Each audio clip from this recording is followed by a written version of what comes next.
guys, welcome back to another episode of Well and Worthy Life. I'm super excited today to have Heather Davis with me. She is a registered dietitian from Nutrisense, and you've been following me. You know that I love Nutrisense. I've worn a CGM, a continuous glucose monitor, for off and on at different times, and I love Nutrisense. And so I'm super excited to have Heather with me today so that we can talk about CGMs, or continuous glucose monitors, and just that blood sugar, and how maybe some things that we can do to lose some weight, especially during the summer. And Heather, I just got back. I was just telling you before we started recording, I just got back from Italy and France, where I put on not much weight, like a couple of pounds, so not much, but I'm trying to dial it all back in. So worth it. That's right. So Heather, before we get really started, tell us a little bit about your background and how you got hooked up with Nutrisense. Yeah, absolutely. So I am a registered dietitian. I have been working in nutrition for a really long time. I think it's been probably over 15 years now. And I've had a very eclectic career. I've been involved in some nutrition research. I did some teaching work for a long time, and I had a private integrative practice in women's health specialty and also just in neuroendocrine health. So that's been my passion. And I found Nutrisense right when they were starting, like a few years ago. And it was really cool. It was a great opportunity. I was excited to be like just a part of the whole blossoming startup.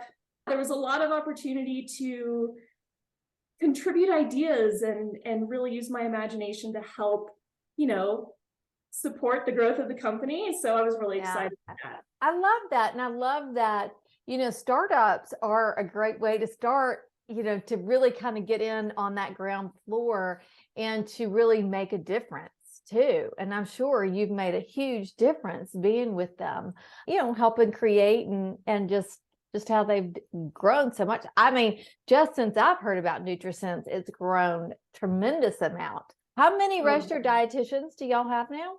Oh man, it has grown for sure. So when I started a few years ago, I think I was one of maybe 8 people, 8 dietitians. And then now I think we have around 50. So it's pretty incredible. The growth has just been booming.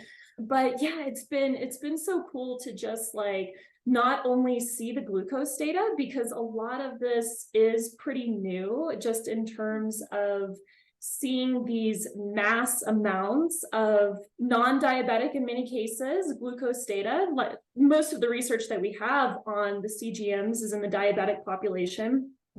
So it's really cool to kind of see these subtle nuances in, not to say that we don't work with those with diabetes or prediabetes, because of course we do, but just a lot of people who may not fall into that category, but also want to optimize their health. We get to see the glucose data, and we're definitely running a lot of our own little like behind the scenes data science studies as we collect this information and try to glean some cool insights. Oh, I love that. I love that. And most of my all of my clients, and I would say most of my listeners, are like those women 40 and above. So would you say you have a lot of those clients as well, those kind of menopausal women that are trying to figure out what's going on all of a sudden with their bodies? Oh yeah, no, absolutely. Absolutely. I personally work with a lot of them. Our whole dietitian team does. I'm in my 40s. I actually went through menopause early because I went through chemically induced menopause when I was younger, which was a whole crazy scenario. But yeah, so I've had a lot of experience just working with that group and living through some of those changes as well, navigating all of the crazy hormonal roller coaster experiences we can have, and many faces of that, right? Because it comes in shapes and sizes. But yeah, there are some unique concerns definitely for that group. So, but I think it's such a great group to work with, because I think for a lot of women, at that point in their lives, they're really coming back to themselves.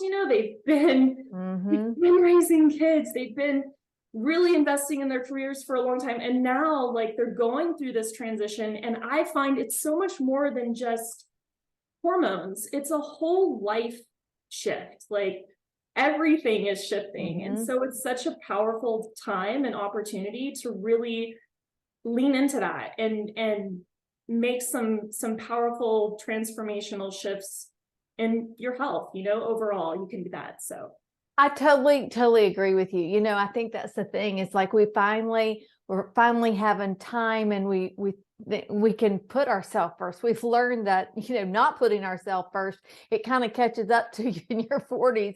And so I love that it is making this total shift, that it's not just about, and I say this all the time, you know, yes, we want to look good in our clothes. Of course we do. But it's really, as we get older, it's more about how we feel and that energy we have. And, you know, it's funny because until they came out with these glucose monitors, you know, I would hear this thing about your blood sugar dropping and not understand all of that. But those slumps during the day, well, hello. You know, I would feel things, but I didn't know what was going on. I had no idea. Maybe it had something to do with what I was eating, or maybe stress or lack of sleep, or all those things. And now it's so wonderful because we've got these ways like with the CGMs and all the different ways that we can track and analyze all the things, right? Because I mean, I wear an Aura ring too. I like to track my sleep. I know there's more and more cool stuff coming out all the time. Yeah, I know.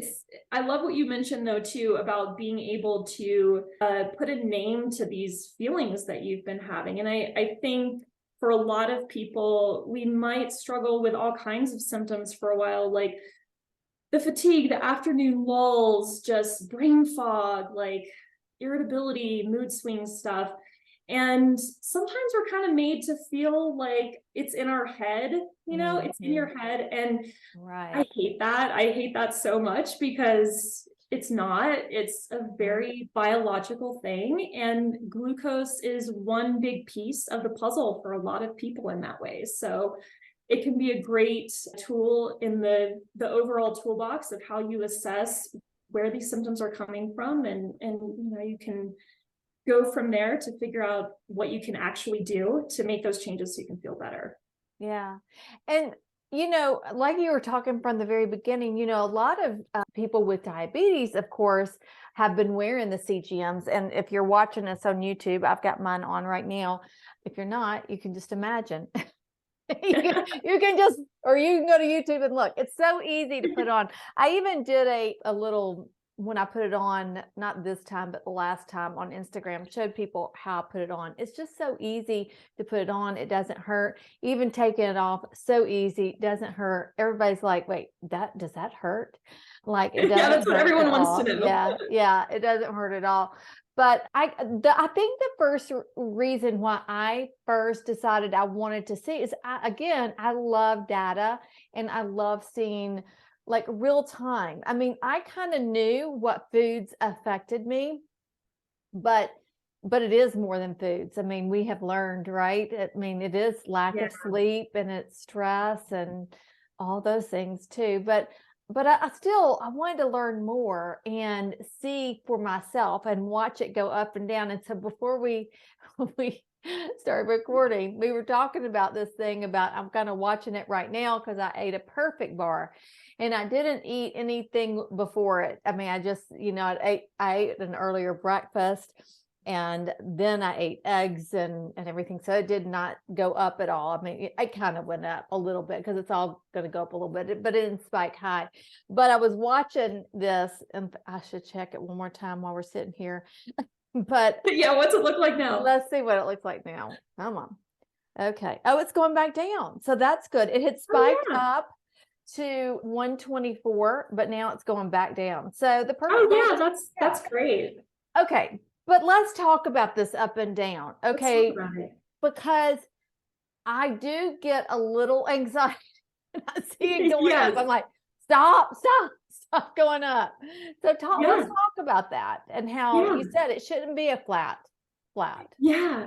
So I think one of the things that when people first put a CGM on and they're tracking that glucose response through the day or after they eat, there can be this initial anxiety where you're thinking, oh my gosh, I can't spike over that limit, right? At that 140 limit is kind of where we set the threshold for most people, and non-diabetic. So it's climbing, and people are like, oh no, oh no. But what happens to a lot of people is they start to get anxiety when the glucose is going up, even when it's nowhere near the 140. It's just any little fluctuation, they start to worry about it. But I'm here to put your mind at ease, because fluctuation in your glucose is totally, totally healthy and normal. And we are not striving for a flat line. We really do see some natural fluctuation through the day, and that is perfectly fine. So a good way to measure that and sort of figure out like what's enough or too much, or is there too little fluctuation, is really to look at, there's a metric in the app that we have, the Nutrisense app, that is called standard deviation. And it's just a way of measuring something called glycemic variability, which is just your glucose fluctuations. It's just a fancy term for glucose swings. So we're really aiming for a standard deviation less than 20. And the thing is, the studies on glycemic variability do show that very high swings, like you're spiking super high, you're dropping really low, these standard deviation scores over 20, they do carry an increased risk for things like cardiovascular disease, diabetes, fatigue, cravings, all kinds of stuff we don't want. But now the research is really limited when we talk about like the ideal zone, right? And we don't have a lot of data yet on what is the ideal variability zone. We know we don't want to go super, super, super extreme, but from my experience, looking at thousands of people's glucose data over the years and really digging deep with people on how they're feeling, which is really what I focus on, what I've noticed is that there tends to be a sweet spot where people actually don't feel great if their glucose is too flat or if they have too little variability. They're not feeling great either. I have a lot of people I see who feel really bad with the big swings and also with the super minimal variability, kind of on both ends of the spectrum. So it'll be interesting to see, as more of this research comes out over the years, like, do we start to see that there is an ideal somewhere in the middle and that those two extremes are both a problem? Now, what's really cool about this is that in science or in nutrition, we have this effect all over the place, and we call it like the U-shaped curve. So in too little or too much of anything, you have the same problem. You can look at any type of nutrient, right? Iodine is a great example. Too little and too much both cause goiter. Too little vitamin D and too much vitamin D both cause bone mineralization problems. So you see this trend in the body and biology where there's an equal, I'd say, issue with too little and too much. And we can think of glucose. I think that's life, right? I mean, Yes, I mean, you know, and our bodies are a lot smarter than we give them credit for. So I love that. I love that you liken that to that. So that makes me feel a lot better about so my too little variability may not be a good thing. Right, You want to have a little bit, yeah. And I'm really good. I don't really spike up to that 140. So, which really makes me feel good, because the only time, I will tell you, this is funny, because yesterday I did cryotherapy and it spiked up really high. Oh yeah, but it was because of the cryotherapy, I'm sure, right? Those temperature changes can definitely skew the sensor reading a little bit too. Yeah, I would think so. One of the things though that I have learned too is, and the last time I wore it, so I put this one on, today is Friday, I put it on Sunday or Monday, I can't think of it which day now, but I wore it before I went to Europe. So it was in April. I had it on before, and I was really working on getting my morning average lower, like under 100, because it was, and now it's back up to over 100, and that kind of bothers me. So what makes that Yeah. average morning? Because you want your morning to be, the average to be really under 100, correct? Yeah, so typically we are aiming for that fasting glucose value, the value that you see in the morning after you've been without food for at least 8 hours, to be between 70 and 90. Now, some people will say between 70 and 100. So what we see when that starts to creep a little bit closer to 100 or a little bit over, there are a few things that can be going on. One is if you are doing a very low carb diet in general, your body does have what we think of as a type of physiological insulin resistance shift. Now, it's not the same as what we could consider classic insulin resistance. It's an adaptive process the body sort of shifts into as a part of that lower carb diet. So this can raise your fasting glucose a little bit, even though if you were to look at your fasting insulin and things like that, it might be normal. Whereas someone with true insulin resistance, their fasting insulin would be pretty high. So there are some important differences, but that can be one cause. The other one can be how we're timing our meals in the day. And I often see people who are starting their meals later in the morning or later in the day, and then eating later into the evening. That can do it. That can definitely. I think that did it for me for a while. Yeah. Now I don't think that's it. I mean, I've tried to cut down my carbs, so maybe that's it. Or I don't know. I've got some other ideas too, Deanna. Okay, good. Okay, so tell me the other ideas. Okay, so the other, and if I could look at your food log and food data, I'd be able to give you all kinds of specific advice too. So I think that another thing we commonly see is a stress response. So if the body is under higher amounts of stress, higher stress levels, this can also start to change things like cortisol, which is going to impact glucose.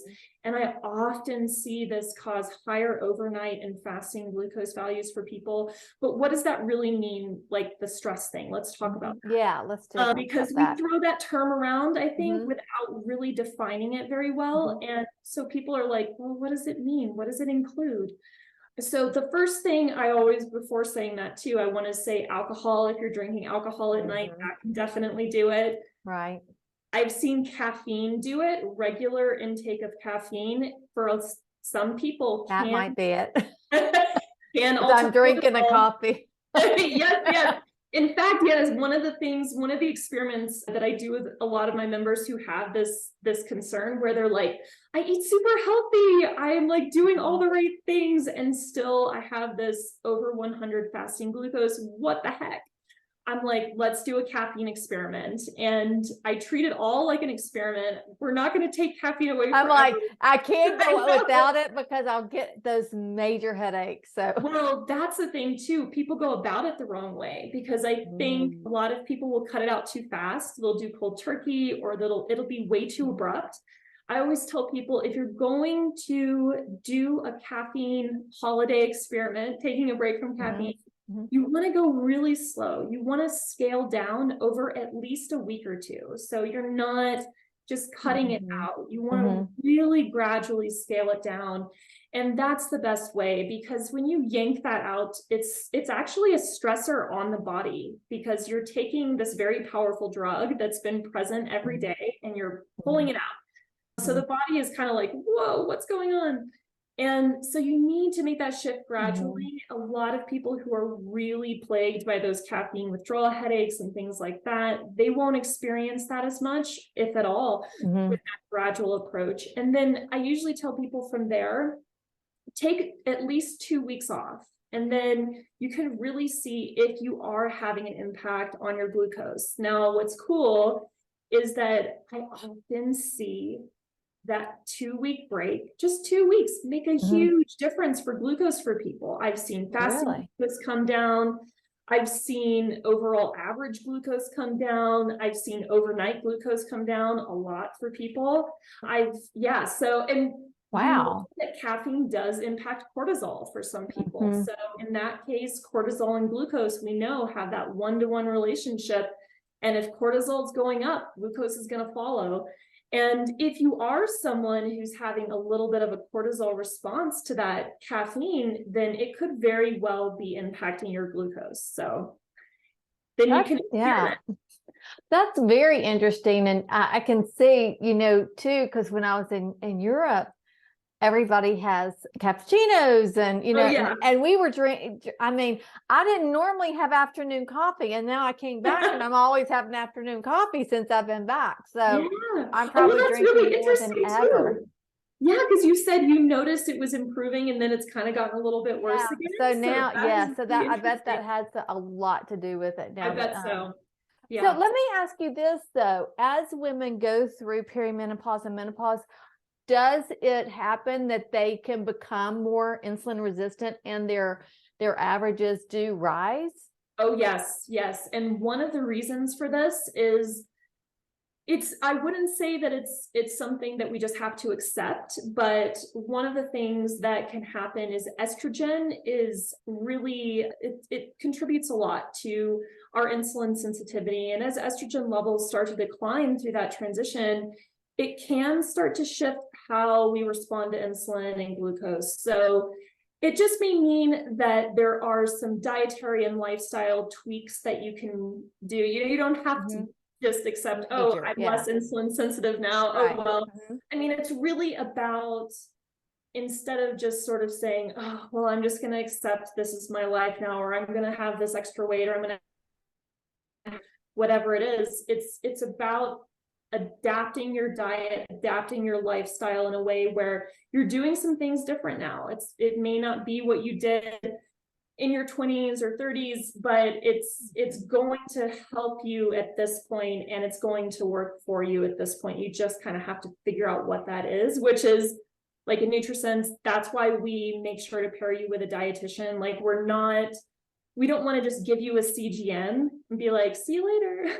I think that you have someone to actually work with you on this, because it's so customized. And I could give you general advice and general ideas for experiments, but if I can really see you one-on-one and start to understand all of your history and your data, and we can really build something customized and personalized together. And that's one of the things that I do love about Nutrisense, about having your own person, that somebody, and it's so easy to communicate through the app and all of that. So I think that does set y'all apart. And I think what you said, everybody is so different. So, what works for one person may not work for another person, but let's go back to some of those lifestyle things, some things that people that can do, especially as they're entering perimenopause and menopause, and they've got that extra weight on, right? I mean, because that I think is the most frustrating for some of my clients. They've got this extra weight and it just doesn't seem to budge because things have shifted, and they'll go to their doctor, and their doctor's just like, oh, well, that's just the way life is now. I'm like, no. Yeah, get used to it. You're like, no. Yeah, exactly. No. So what are some of the things that we can do? Yeah. Well, I think one of the things that I often see for a lot of women in that period of their lives, when they start to feel the weight change come on, and they're gaining weight, and they're just not used to gaining weight from the things that they're doing because it seemed to be fine in the past. Right. They start over restricting. Now, this is a recipe for disaster, and I'm going to explain this. So what a lot of women will do is they'll start over restricting. They'll over restrict calories, and that includes protein, which is a really important one you don't want to restrict.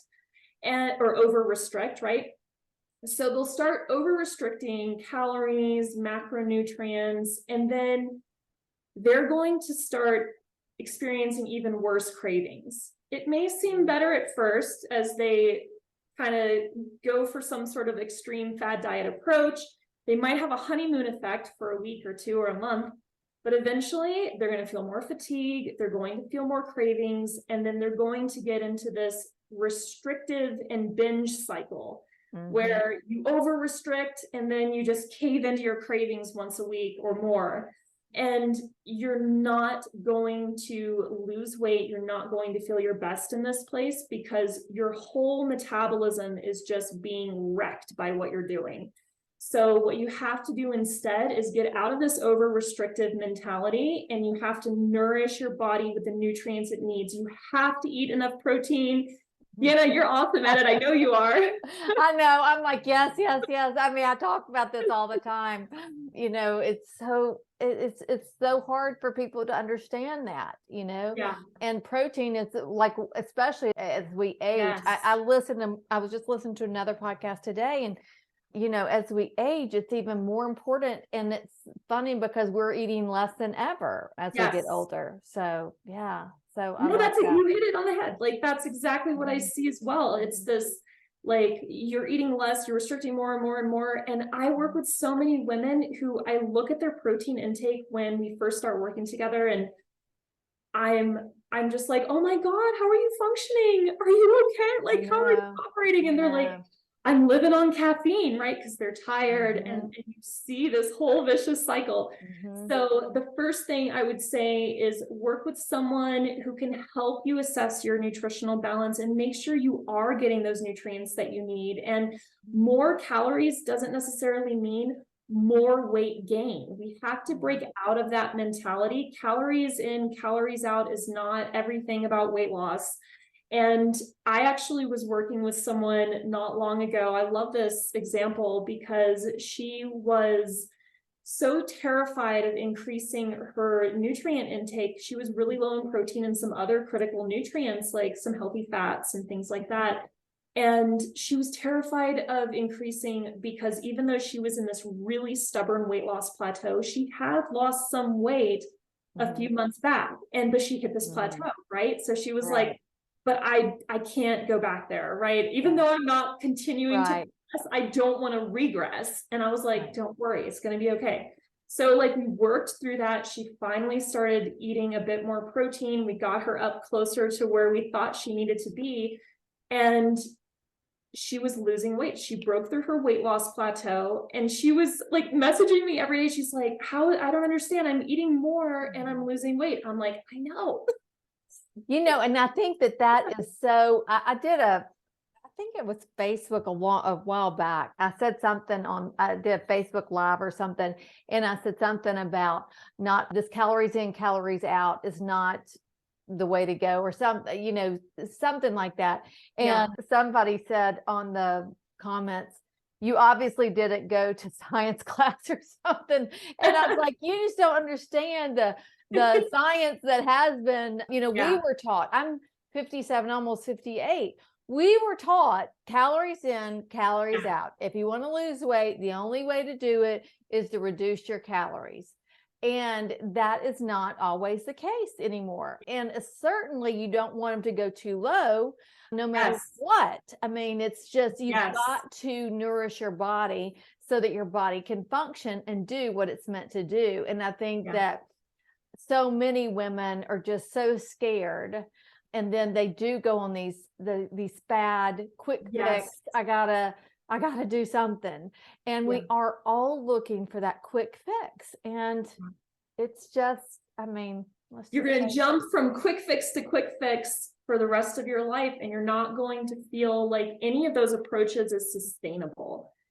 Can you, whatever you're doing right now, can you see yourself doing that for the rest of your life? And for most people who are on one of these fad diets or crash diets, the answer is no. Like, they can't see themselves doing that forever. And they know at some point they're going to hit a wall and they're going to fall off the wagon, and they're going to go back to the way they were eating that was also not working for them. And they're going to regain whatever weight they lost and start the whole thing again. Yeah, and sometimes they regain even more weight Yes, because they've yes, messed that up can, that, I mean, I've seen yes, that a million times. me too. So, okay, so let's talk about these weight loss drugs that are out there Yeah. right now. I know you just wrote a blog post for Nutrisense about it. So tell me your thoughts on that and what you found out. Yeah, so the GLP-1 agonists, these fancy names, right, for these drugs like Ozempic or Wegovy. And really what they're doing is they're altering how your body, well, let's start with this. They were initially drugs to treat diabetes. Mm-hmm. And so they were supposed to help the body produce more insulin, and it was going to help stabilize glucose levels and lower glucose levels for diabetics. Now, what they noticed were some weight loss effects from this. And so they made another drug called Wegovy, because Ozempic was the one that was for diabetics, and then Wegovy was your weight loss. But they're actually the same drug, they're just different doses of the same drug. So Yeah. Wegovy now is like very difficult to get, so people are using Ozempic off-label for weight loss. But here's the catch. Yes, you may lose some weight. However, you're probably going to gain that weight back when you stop that drug. And being on these drugs long-term have some very concerning side effects. And you may even notice these side effects right away. Digestive side effects, GI side effects are some of the top concerns people have, and they can be pretty severe for some people, enough to where they can't take the drug because it's just completely messing up their gut. Now, the other thing is, if you do have a history of like pancreatitis or pancreatic cancer in the family, or medullary thyroid cancer, things like that, you can't take these drugs. Doctors typically won't prescribe them for people who have those histories because they can increase your risk for those things. Now, all this seems like kind of scary, right? You're like, oh, this does not really seem great. Yeah. The other thing is that a lot of the manufacturers of the drugs and the studies done, the clinical trials, they all say these drugs are best used in conjunction with lifestyle and dietary changes, period. So it's really one of those things where you're going to need to make the lifestyle and dietary changes even when you're on the drug to see the full effect of the drug. And if you ever want to go off of these drugs, let's say you want to reduce your risk of some of those side effects, don't want to be on them forever, making those dietary and lifestyle changes, you're going to have to do it so that you don't regain all the weight that you lost on those drugs. So it's kind of like one way or another, you're headed for dietary and lifestyle changes. The drug, for some people, they are saying, like, typically from the clinical trials for weight loss, they were only recommending it for people over a certain BMI, a certain obese BMI. So they're not just wanting, if you have 5-10 pounds you want to lose, chances are you're not going to get a prescription for this drug. But yeah, you want to think long term, right? You want to think, what's the long game on this? And it's something, if you and your doctor discuss and you decide that between the two of you, you want to try it, even if, right, you still have to address the dietary and lifestyle changes. It doesn't let you off the hook for that. Right. And, it's funny because I see this a lot. And I think there's a few things that bother me about it. So one of it, people still think it's a quick fix, and it's really not a quick fix. I actually have a friend who's been on it well over a year now, and she did lose some weight and she looks fabulous. I am concerned about her long term. Now, she already really had a lot of the things in place as far as she ate healthy, she exercised, I think it was, in fact, I've told her before, I think it was more like she was leptin resistant, like she couldn't understand when she was full.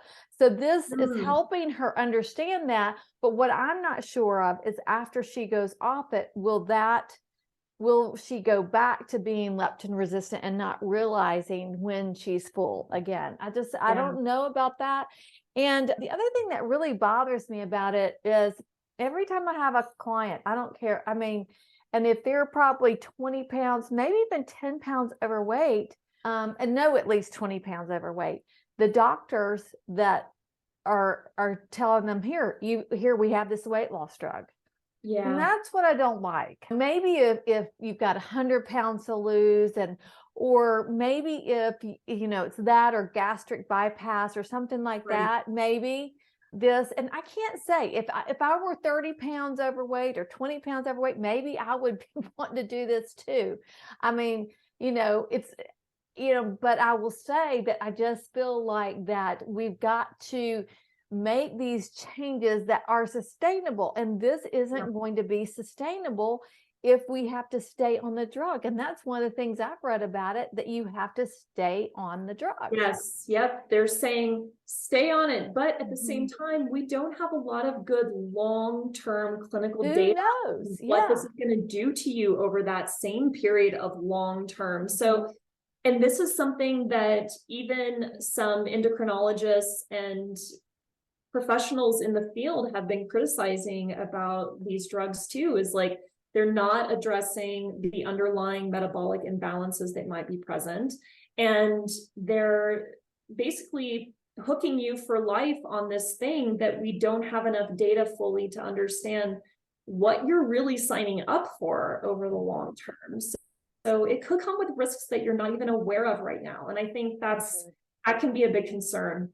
Yeah, I think you're right. And I mean, there's so many people talking about it right now, but the other thing is, I think that, a lot of times people overeat out of emotions. And so we have to learn to deal with our emotions. And I do know that this drug helps you not really enjoy eating, or you just don't even it works. Yeah, you in your lose your brain. appetite. You're just your appetite.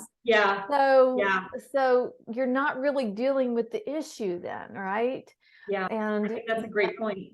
I think that unfortunately we have to deal with our issues. And you've got to deal with the issues. They're going to come back at you sooner or later. I promise you, if you don't do it. We're here to tell you, right, Deanna? Yeah, it'll come back to get you. Exactly. It will. I mean, and the thing is too, I feel like people get so burnt out and exhausted with the process of troubleshooting a weight loss journey, because there are so many barriers, and there are so many times you do this trial and error dance, and it can be mentally draining, where you are just you feel like maybe you've tried everything at some point and you're just ready to throw in the towel, and fine, I've done all the hard work, I've done all the calorie counting and this and that, and now I'm going to take this drug. But it really can be easier. And I think the big missing piece for so many people is understanding that you need a customized approach. You don't really need to be following a lot of generic dietary advice, because I always think of that advice as wide net advice. If you're fishing, if you cast a wide net, right, you're going to capture all kinds of stuff, probably some stuff you didn't need to catch. And some of it you might have wanted to catch, but some of it you might not have wanted to. And with a generic diet and generic diet advice, it's the same way. You're going to cast a wide net. You're going to catch some things that might work and some things that aren't appropriate for you and aren't going to work. So that's when you really need a customized approach. And I have worked with thousands of people over the years who come to me and sworn they've tried everything. And then what we built together, they were like, yeah, I've never tried this before. I was like, see, you didn't try everything, but it was because the things they tried were all sort of the generic fad things. And they've never really been able to partner with someone who could help them customize. You know what I mean? I'm sure you see this with your clients. Yeah. And I mean, I can give people advice and different things, but I don't see their data. When you can see their data, real-time data, how they react to food, and how, and not lack of sleep, and the how that affects their body, and all of those things. Yeah, the caffeine, right. You can really make a difference. And when our glucose, let's explain to this, and I'm not really good at this, so I know you will be, but when our glucose spikes up and stays up, what happens? Yeah, so what's going on there, especially if you're spiking like over 140, where we kind of have that threshold, and you're staying there for a while, because ideally we want your glucose to return back to baseline within about 3 hours. And there are some reasons why it may not. If it does stay elevated for quite a while, then your body is just exposed to these higher levels of glucose. Now, let's extend that for days or weeks or months or years. That's going to change a lot about how your body works. And one of the big things that can happen is your overall inflammation level in the body begins to go up. High blood sugar levels are risk factors for all kinds of diseases and conditions associated with inflammation, but that glucose in the blood binds to certain proteins in the body and can act as a kind of on the same line as like a free radical or an oxidative type of damage to the body. So that can accelerate aging, it can accelerate tissue breakdown, it can cause things like kidney disease, damage to your eyes. There are all sorts of things that can happen, heart damage. So it's a serious risk factor. And let's not forget, these are hormones too that are being affected, and hormones never act in isolation. So when your glucose is going up and staying up, your insulin is going up and staying up, all of these things are going to at some point have an impact on other hormones, sex hormones, thyroid, cortisol. And it's very easy to start seeing some other hormonal imbalances appear as a result of that too, and kind of two-way street going on. Yeah. And so when y'all start working with somebody, you have them do different experiments to try to do different things. And I love following your Instagram because, y'all will do different experiments on there about eating things, eating naked carbs, and how a naked carb, if y'all don't know what a naked carb is, it's a carb without anything with it, and it'll spike up. But if you eat protein with it, it won't spike as much, right? It kind of levels out. It can be a huge difference between the naked carb and like eating your protein first, or we think of like meal sequencing where you have that protein first before your carb. Huge difference. People come in all the time to Nutrisense, they put on a CGM, they eat their favorite fruit or their favorite dessert, and they spike like crazy, and they go, oh, I can't eat that. And I'm like, no, you maybe can't eat that. It's just about how you pair it with other things. Eat some protein first, reduce the amount, go for a little walk afterwards. Boom, your glucose could be great. So it's all about finding these ways to work with the whole system. And you may find that you actually are less restrictive with your diet than you came in with. So you might find on the other side of it less restrictive. Yeah. And that freedom. Before we were talking too, I was talking about the glucose goddess. I love her. She just released a new book out. And I love her Instagram too, because she shows you these things, and she has these different hacks you can do. Vinegar is one of them. Drinking, either, she says any kind of vinegar except not balsamic vinegar, obviously, but, before a meal or before your sweet or whatever, your dessert or something like that. But like you said, and then, going for a walk, a 10-minute walk after your meal, it brings down, I've done that before, and it's which is already such a great habit way, right? Like it's already, it helps you clear your head, especially if you've been stressed out at work and really focusing, and you eat and you just like take 10 minutes to go and clear your head and go for a walk. Like, yeah. I mean, there's just so many things. So one of the things that the sequencing, how to eat, one of the things that she had said, and I was reading her book last summer, her first book, and she was talking about how when you're at dinner, they bring the bread the first thing, right? They always bring that chips, bread, right? If you're eating the chips, the bread, and so she's like, it's not like you can't have the bread, because then I used to think, oh, I can't have the bread, darn it, I love the bread, but she's like, you can't have. It's not that you can't have the bread, just eat like your salad or a green, some kind of veggie first, and your protein, and then you can have the bread. So we were actually on vacation in Cayman Islands, and so I'd be with my husband, and of course they'd bring the bread, and he'd be eating that bread just good. I'm like, so I'd like take my piece of bread and put it over my plate so I would have it for later. But then I would eat my salad, a little bit of my protein, and Yes. then I would eat the bread. But a lot of times I would be like, I didn't want the bread as much. But when you tell me I can't have something, it makes me want it so much more. Oh yeah. Then now it's all of a sudden the only thing you're thinking about, right? Yeah. Yeah. And I also think if you're someone too who sits down at a restaurant, and because this is when we get our delicious bread, our bread first, right? When we're out to eat, and you're someone who's like ravenous by the time you sit down to eat, that is a warning sign too, because I think what you're talking about, which is so great, is like a little bit of delayed gratification, right? You've got your bread, but don't eat it right away. Let's wait. Let's have these other things. But if you sit down and you're like, I'm so hungry, I've got to eat something. I'm just like starving.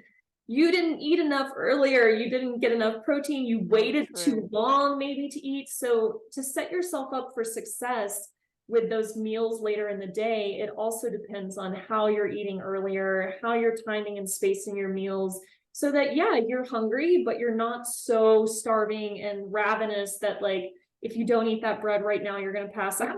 So, and that makes a good point, because I've heard so many people say, oh, we're going out to dinner tonight, so I'm just not going to eat anything all day today. I'm like, wait, what? Like, not me. I do not want to go hungry anywhere. Yes. Because that is not everything. Yeah, exactly. You make really you make very poor decisions, right? It's like I always tell my clients, you got to plan ahead. Don't be making poor decisions. Well, Heather, you and I could talk forever and ever about everything. I love this conversation, but let's tell everybody about how they can find Nutrisense. They can find it online, and you can go through and tell them all the things.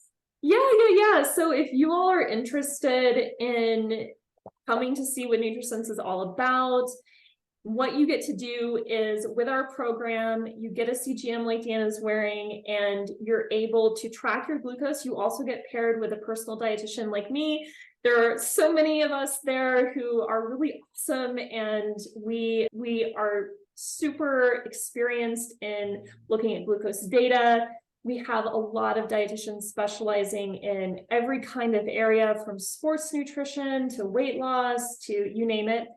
So we have really someone for everyone, and we do our best to try to pair people up with a dietitian who's a good fit for them.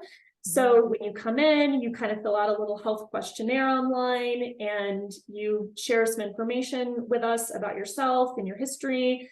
And we use that to not only determine, make sure that you're cool and down with the program, but also that we find the right dietitian for you. And then you get a free month of working with us. So unlike a lot of other CGM companies, we give you that free month of complimentary dietitian support, because we really feel like it's so important that you have this starting off. We're here to answer your questions. We're here to just set you up. And if you want to continue working with us past the month, you totally can. But for just an extra $100 a month, you have that dietitian support that carries on.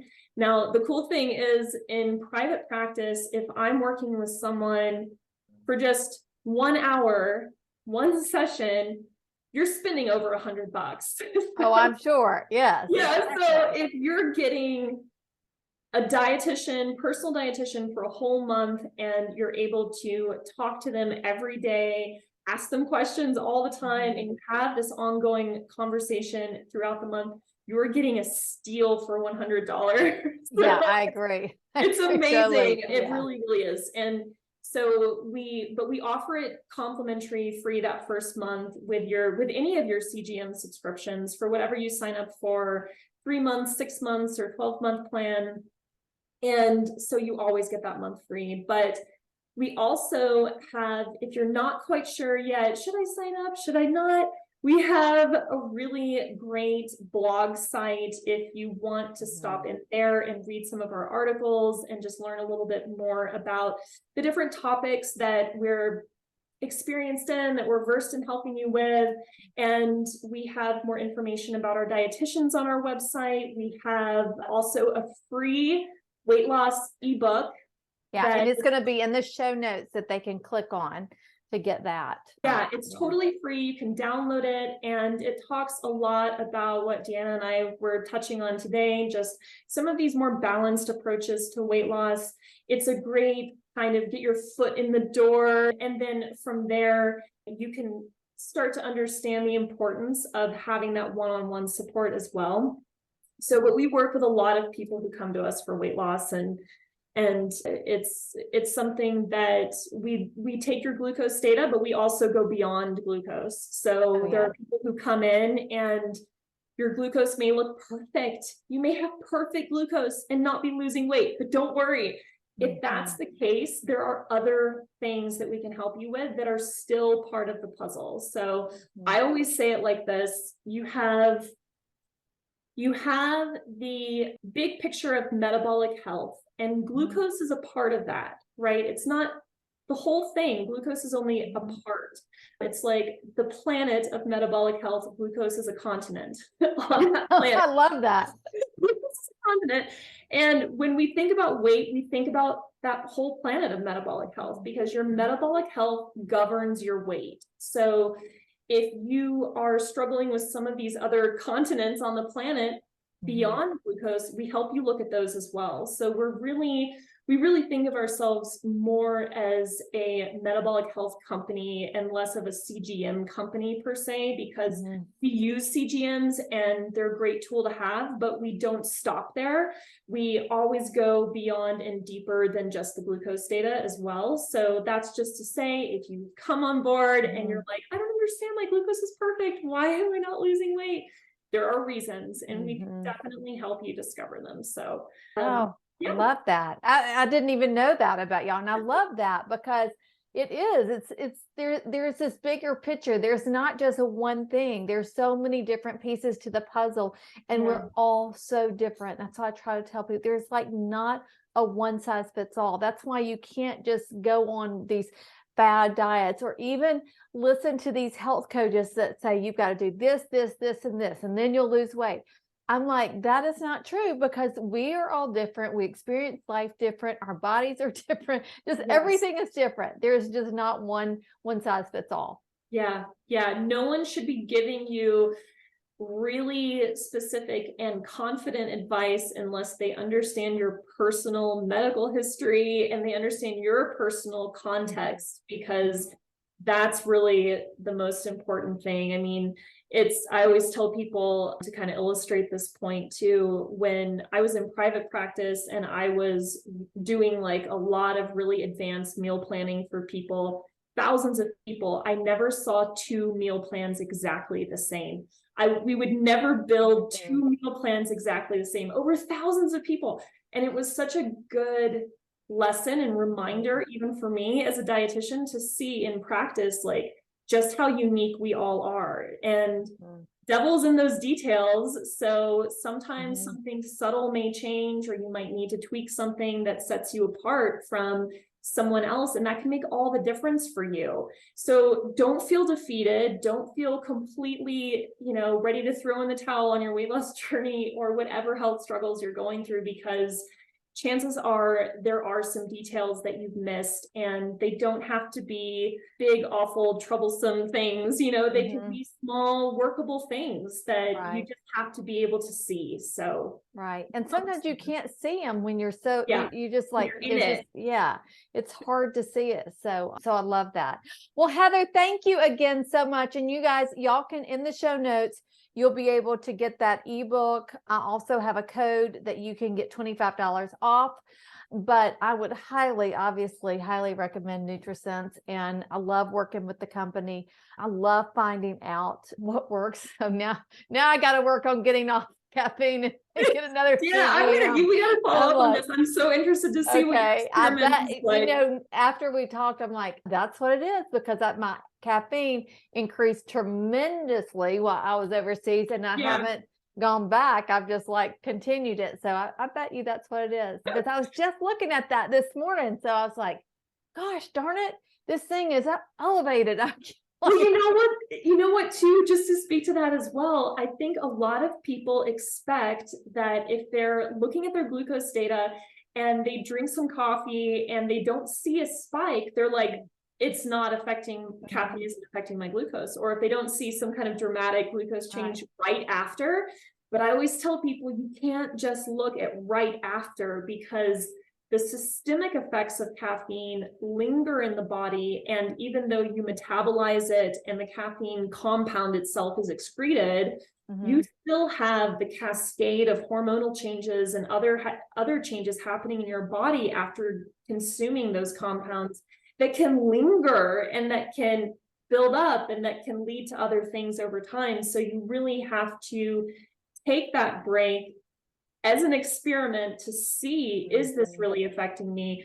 But I always tell people, don't worry, it doesn't have to happen fast. Scale down slowly. Oh, I am. I'm going to take it very slow, because when I have gone off of caffeine, it's been very horrible.